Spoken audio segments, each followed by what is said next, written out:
basketball analysis with over 70 years combined experience. The Bob Ryan and Jeff Goodman podcast is brought to you by Prize Picks and the Game Time app. Hey, folks, the big three are here, or at least the big 2.5.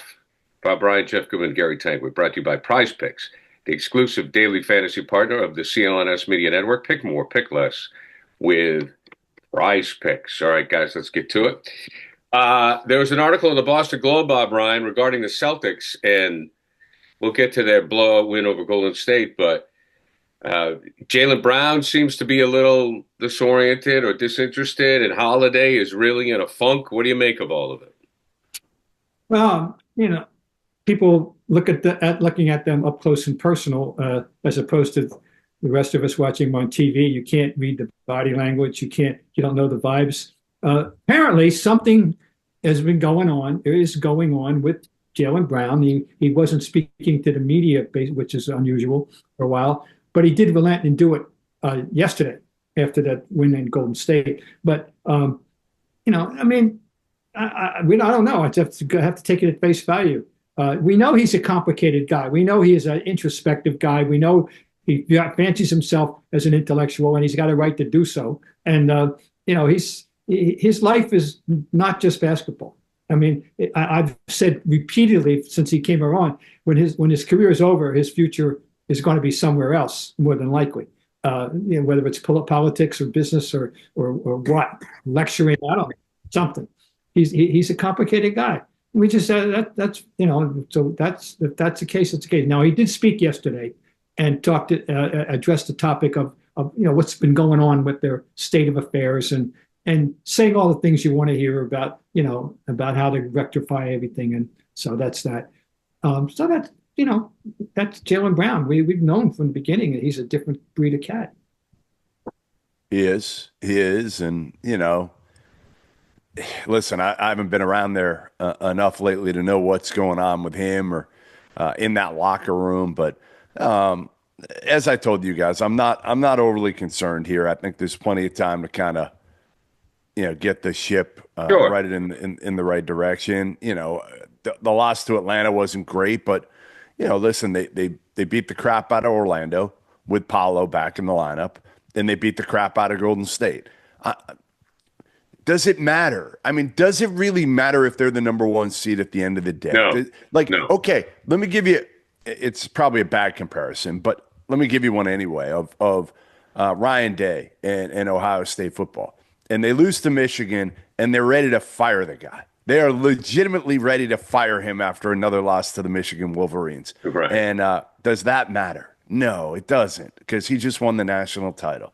And the same thing could be true with this Boston Celtics team where, they're going to stumble. They're going to stumble. They're not as focused as they were a year ago because, again, they're not hearing it every day. They're actually hearing it the other way.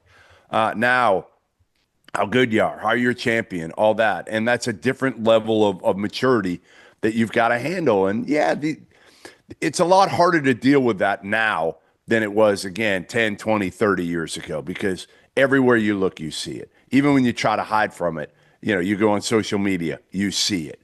The good and the bad, and mostly good coming out of last year, especially for Jaylen Brown, right? I mean, he was MVP. So everybody's been kissing his ass. So I think there's an adjustment period to this.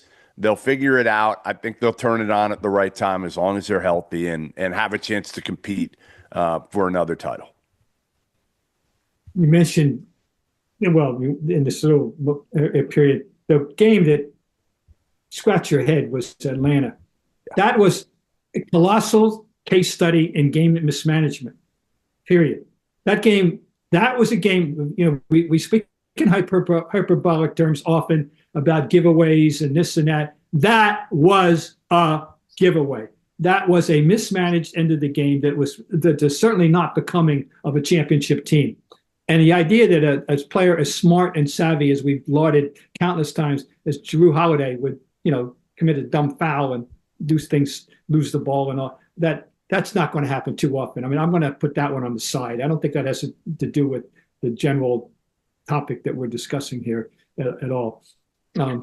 But that was a strange game. Weird game. And then even the blowout loss in Toronto was weird.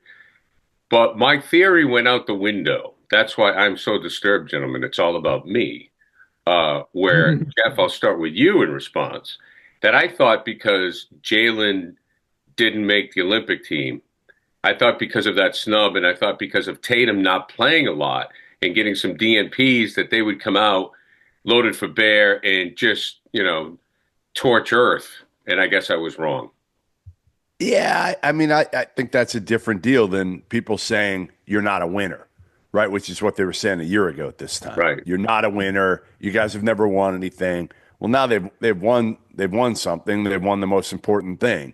Yeah, the Olympic team was a snub for Jaylen, but yeah, I think he can justify it in his own mind, certainly, by not being a Nike guy. And I still go back to guys, and again, I hate to beat a dead horse here, but I'll keep going back to it. Like, Jason Tatum is clearly the best player on this team. Like, Right. I'm tired of the Jaylen Brown because he won MVP. Like, again, Jaylen Brown does not have to deal with the same things defensively that Jason Tatum does. Jason Tatum consistently makes people better around him. He deals with double teams all the time. Jaylen Brown does not. I don't know. Again, I don't know what's going on. I don't think I understand your feeling of redundancy, but I think it needs to be said because Tatum is playing very well. I mean, he's not the issue, and this is a guy, in my opinion, because of his defensive rebounding, they won a championship. So, agreed. And I don't know, maybe that's in Jaylen Brown's head. Who knows? Bob, what do you make of Holiday? I'm a little perplexed. I wonder if he's healthy. I wonder if there's an injury there. I think that's a very good supposition because it's not like he got stupid overnight. The other night was just crazy. I don't know. I'll just throw that one out. That's never going to happen again. I don't know what was going through his head at that moment, but I think that he's not quite the same. Although he was very good last night. I'm not panicking or worried, but yeah, he could be dealing with something. I think he is. All right, and he's just stoic in that regard. And by the way, he's been around a lot longer than you realize. And so we have to think about that as well. I'm not panicking, but just to back up what you were saying earlier about the start, they were 16-3. I think we were all saying, everything's fine. So it's a point is that they're 9-8, 8-8, whatever they are, whatever they are. 9-8 now, yeah. Yeah, 9-8. Okay, that's the stretch we're talking about. We're not talking about the first 19 games. We're talking about this phase of the season. I'm not, and once again, I'm not worried about anything. As I said, I kidded in the next that I'm not going to worry until they're down 3-1 in a playoff series. So when they're down 3-1 in a playoff series, maybe I'll start. But, right. And maybe these bad habits continue, right? Maybe they don't make shots consistently. Maybe last year was a little bit of an outlier. I don't think it was. I mean, again, you look at these guys and you still say to yourself, who's got in their starting five the balance and the fit and the chemistry? And again, the one thing I will go back to is like, if you look at them individually, they're not great shooters. Like we don't have, and I'm not saying they're Steph Curry's, like there's only one Steph, but like they're not elite shooters over the course of their career. Jaylen Brown, I actually thought he'd be shooting 33% for his career from three, which is I think what he's doing this year. He's actually been better than that most of his career in the mid to high 30s, which surprised me. So this is a little bit of a downtick for him this year. Tatum's streaky. Obviously, Derek White has shot the hell out of it at times. You wonder sometimes when you're shooting that many threes, it's gonna run in kind of cycles a little bit. Yeah, I mean, there's no question they became too dependent upon the three, and then when they tried to go get away from it, they've had some struggles. But I think we all agree that they will be there in the end. But I do want to, Jeff, get your point about Holiday because I appreciate, something's up. And I think, and of course we're speculating, but the fact that he may not be 100% underscores what we talked about last year during the playoffs, how vital he was. Like if he's not 100%, it's for the casual observer, it's easy to just not consider it. but that could be a big root for this slump.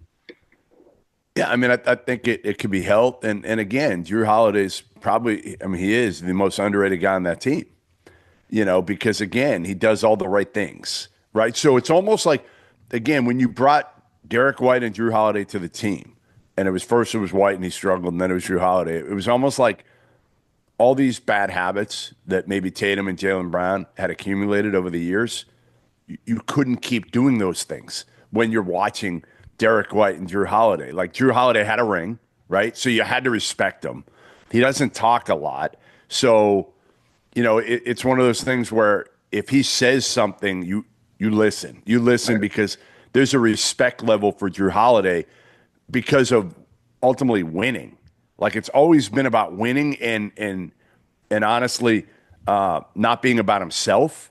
Those two things are paramount. And you wonder, right, you just wonder if he's going to start to fall off too because of age. We got more coming up. We're going to talk about Golden State, their situation, and Bob has some numbers on the brothers Curry. But first, I have to tell you, ladies and gentlemen, that we are brought to you by Prize Picks. Prize Picks is the best place to get real money sports action. With over 10 million members and billions of dollars in award winnings, Prize Picks has made daily fantasy sports accessible to all. You just pick more or less on at least two players for a shot up to win 1,000 times your cash. Run your game all season long on Prize Picks. And the big game is almost here. So it's now or never. Don't miss out on the last football game of the season with Prize Picks, the best place to win cash while watching the big game. Prize Picks is also giving away a free pick for the big game, where one of the starting quarterbacks will only need to throw 1 yard to win. If you're correct on at least one or more stat projection, you can win real cash. Also, check out the promos tab to tail any of our super sweat Millie winners, big game lineups. If you tail a lineup that goes 3 for 3, you can win a split of $1 million in promo funds. So sign up today and get $50 instantly when you play $5. You don't even need to win to get the $50 bonus. It's guaranteed. Prize Picks is the best way to win real money this football season. Which player's going to go off, which ones aren't. Make your pick in less than 60 seconds and turn your sports opinion into real money all season long on Prize Picks. So what do you think is going to happen? Kelsey, is he going to have more receiving yards than, say, $120? Download the app today and use code CLNS to get $50 instantly after you play your first $5 lineup. Prize Picks. Run your game. All right, let's get back to it. All right, Golden State, can they fix it? Jeff, can they fix it? I don't think so. I just don't see it at this point. I mean, you look at it and they're trying to like patchwork this thing together a little bit. And, you look at their team and listen, Dennis Schroeder's not going to make the difference here. Okay. Like he's not. He was fine bringing him in. Andrew Wiggins is a nice fourth option. I like Trace Jackson Davis, but I like him when you had old Clay and Steph together. I don't think they have enough. I think too much is on Steph Curry at this point, and I think they're going to be. And the big question now becomes like, all right, if you're Golden State, number one, and Bob Myers is gone as a GM, so now you got Dunleavy running things. Do you go to Steph and say at this point, listen, we can trade you and you can finish your career somewhere else and have a chance to win another championship, or do you want to finish your career here? And yeah, we're probably fighting to get in the playoffs every year for the next few years. I think that's a conversation that maybe has already been had. I don't know, but should be had. If not, it should be had. That's the respect that you owe a guy like Steph Curry. Let him make the decision. Let him make it. He's earned it. Look at what you've done in this organization. And yeah, they're going to take a further step back. But if you trade Steph, maybe you can get something for him too and start to rebuild. Because I don't think the young guys are good enough. I really don't. I mean, I think they're okay, but I don't think these guys are. Jonathan Kuminga, for instance, I think he's fine, but I wouldn't build around him. What do you think, Bob? I think that to me the story's been ended. Period. They're not going anywhere. But the problem is that they're in a very weird division in which the number 1 to number 5 are only separated by the 3 or 4 losses. And they may be delusionary enough to think that they can accomplish something by winning the Pacific Division, at which it's not inconceivable that they could emerge at the top of this very mediocre division. And that's not really a good thing, frankly. So for them, and in terms of what Jeff was just saying, but that's the reality of it. Many times I rail about the Bill Parcells line about your record, you are what your record says you are, because so often it's totally not true. But boy, if there's a team that for whom it is true, it's the Golden State Warriors. That's what they are right now. They're a 500 team. The Celtic win yesterday was aberrational in that they were missing 4 of their rotation players. 4. All right, so they weren't even close to being competitive in that regard. But in general terms, I think Jeff's assessed it right. And I'd love to know if they've had that conversation. I wouldn't be surprised if they had. But what would you do if you're Steph Curry? What would you do? Would you go to try to win another one, or would you just say, you know what, this point in my career, I want to finish my career here? I don't know. He's got 4 rings. He has the acclaim, the universal acclaim of the GOAT of shooters who have ever drawn a breath on this planet Earth. He's got that title. He's the greatest shooter we've ever known, and he knows that he has that title. He has to be proud of that.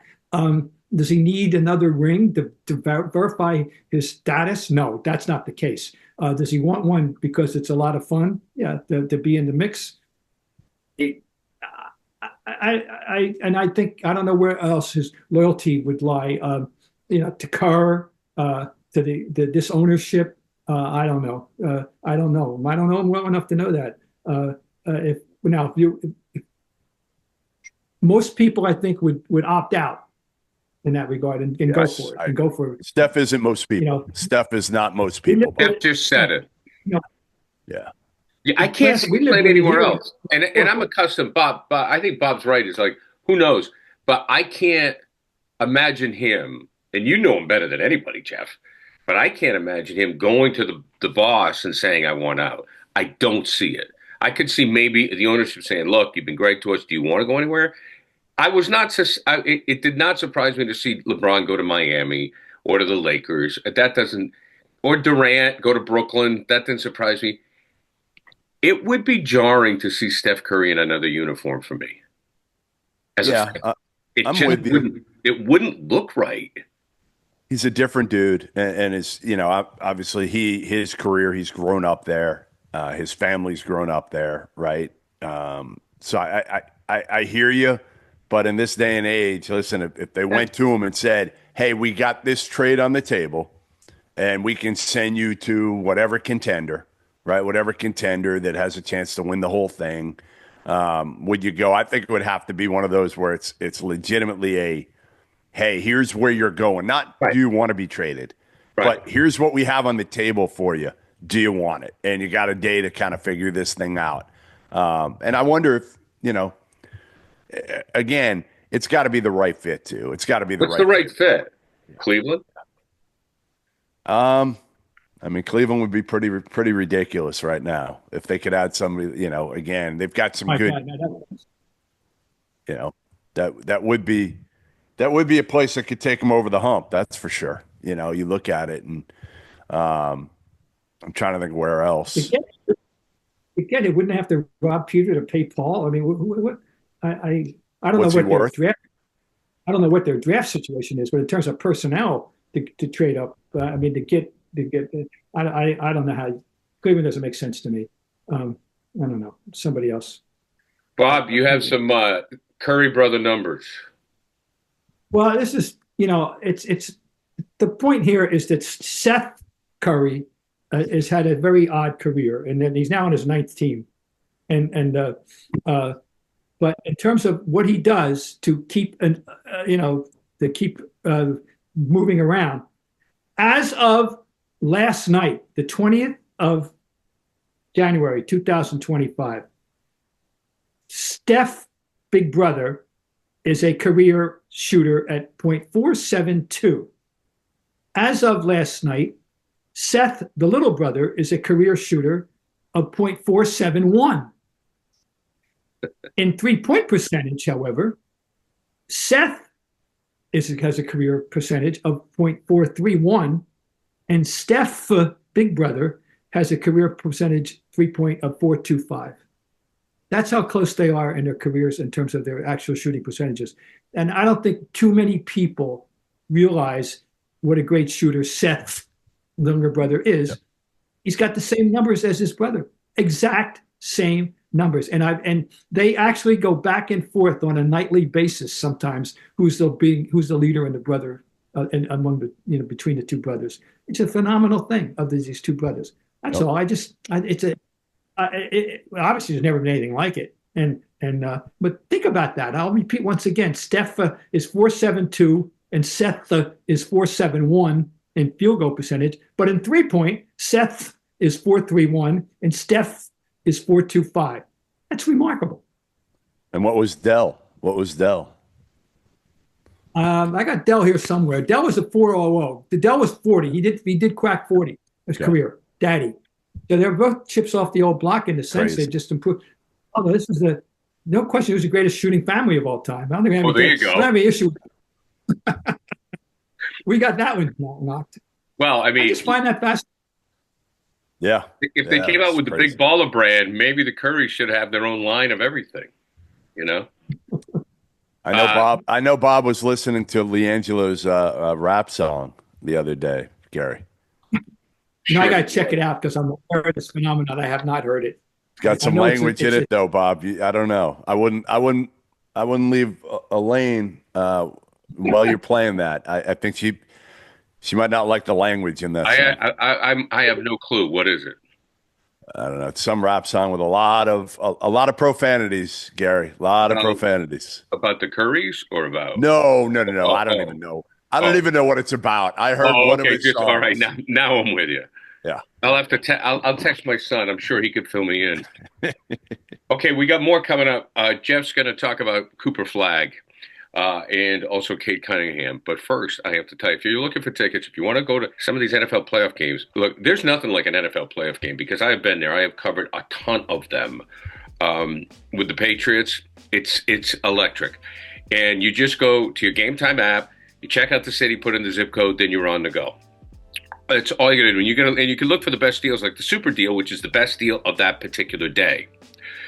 You can get seat view before you buy them, one-time ticket delivery and on-time ticket delivery, lowest price guarantee. Event cancellation. They have the best cancellation coverage in the ticketing industry. So check it out and download the Game Time app today. Create an account, use code CLNS for $20 off your first purchase. Terms apply. Again, create an account and redeem code CLNS for $20 off. Download the Game Time app today. Last minute tickets, lowest prices guaranteed. And because listen, everybody's thinking about the NFL playoffs and so forth. So that is definitely a great way to go. But if you're looking for concerts, you're looking for comedy shows, you're looking for theater, also download the Game Time app and get your seats. Okay, Bob brought this up in Cade Cunningham in Detroit. Jeff, give us a lowdown on him. I mean, he's special. Like, I knew this from watching him in AAU ball. He big, strong point guard who can do everything, but he wins. He wins, and what he didn't do is win in Detroit. But it wasn't on him. It wasn't on him at all. They put the wrong guys around him. It was former GM Troy Weaver, and they just put two young guys. Not a lot of skill, not veterans that could really help Cade out. And they made a change both in with Trajan Langdon coming in and being the GM and also obviously hiring JB Bickerstaff. And it's worked because Trajan has surrounded him with the right players. You look at Tobias Harris, perfect fit there, perfect fit. Tim Hardaway Jr. can shoot the ball. Malik Beasley can shoot the ball. They put the right guys around him. Some vets that provide shooting because Cade's not the best shooter, but he's a good enough shooter. And look at what he's averaging right now, Bob. I mean, the numbers are astounding. And again, they're 500 right now as a team. And this Detroit team has been the laughing stock of the league for the last, at least 5 years. Yes. No, I wanted, they're under the radar still. they're not an easy team to play now. They're not. They're respectable. They've achieved respectability, and that's the first step on the way up back of where they'd like to be. But I know he's not getting, he's under the radar. I don't know if he has a chance of making the All-Star game with the talent, with the competition, but he certainly would be worthy of it. That's for sure. And I know that you go way back with him, and that's love him. And they're still a piece or two away, Bob. They're still a piece or two away, but. But you hear about this guy and that guy, and you're not hearing enough about a guy who's this guy, and he's living up to his billing. By the way, his placement, and that's all. I just thought we wanted to point that out. Go. And Cooper Flagg.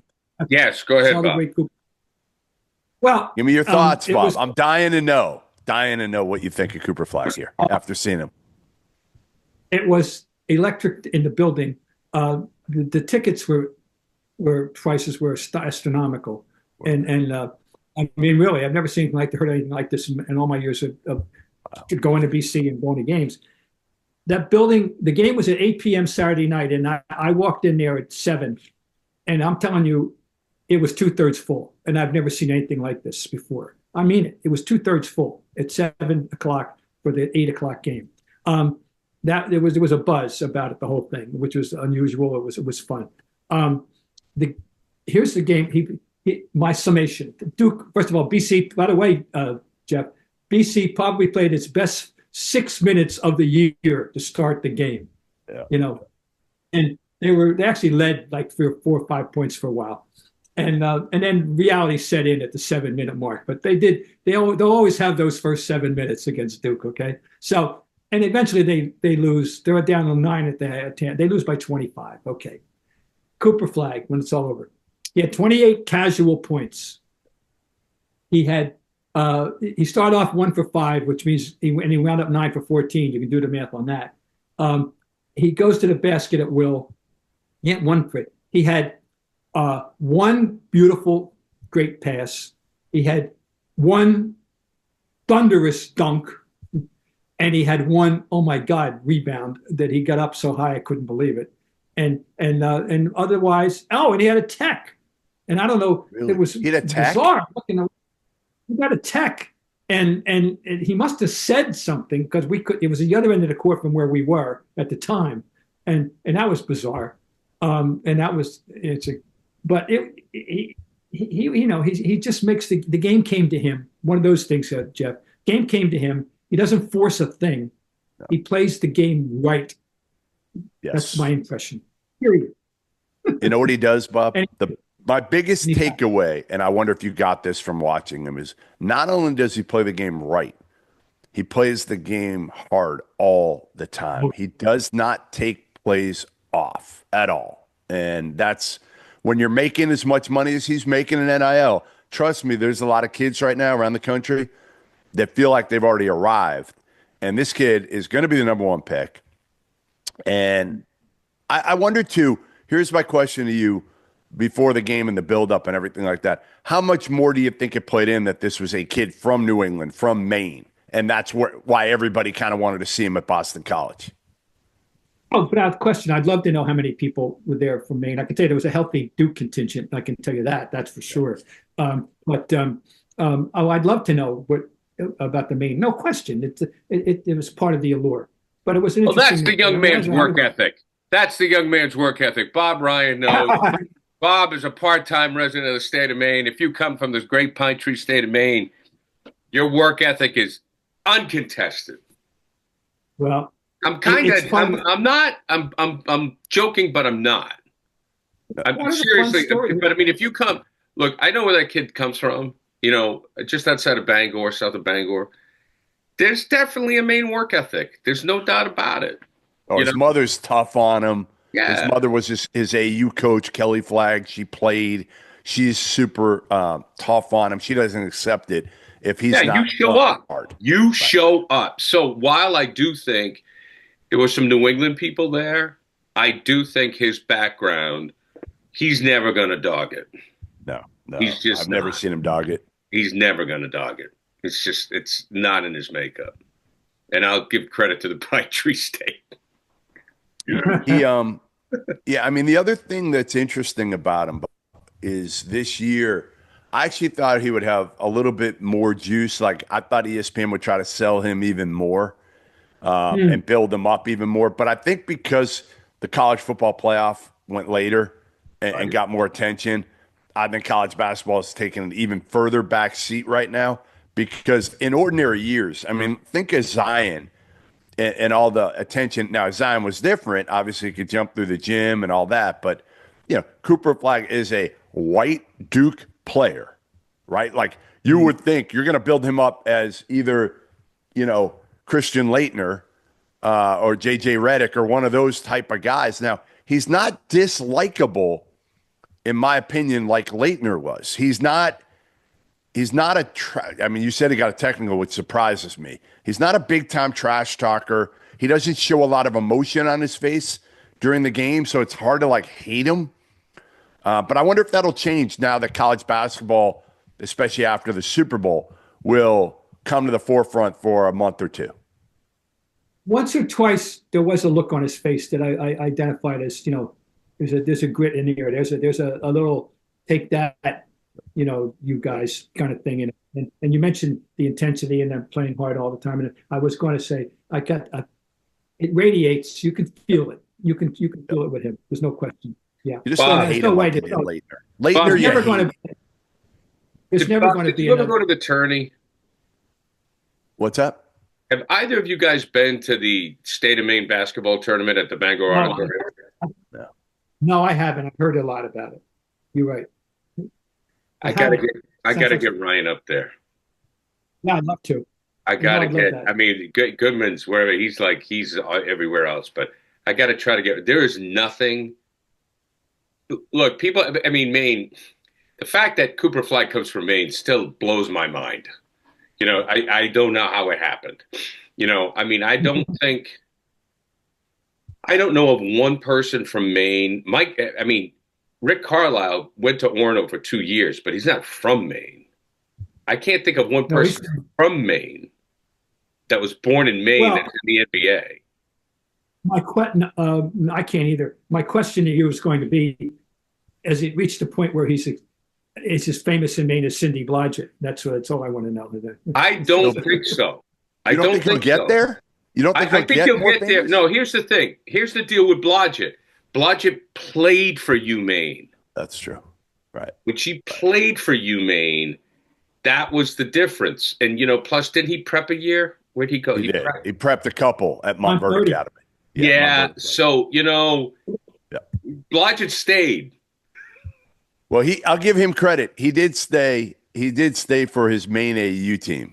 He did stay with those guys all the way through. His brother, twin brother, Ace Flagg on that team. But no, it's an amazing story, and it's cool. I'm glad you got to see him in person, Bob, because I've seen him a ton over the last couple of years, and he's just different. He's very different, and because, like you said, he gets his points quietly. He does everything well. There's really no hole in his game. The hole in his game has been his three-point shooting over the course of his career, but he's still okay there. He's a very good passer. I don't know if he blocked any shots in that game, Bob. Well, yeah, I think he did. He did. I mean, that's the part of his game that I'm just like, wow, like the way he can get out and contest and close out and block shots. I hate to use that code word, buzzword, but he's more quote unquote athletic than people understand. He is athletic. Or would have. Right.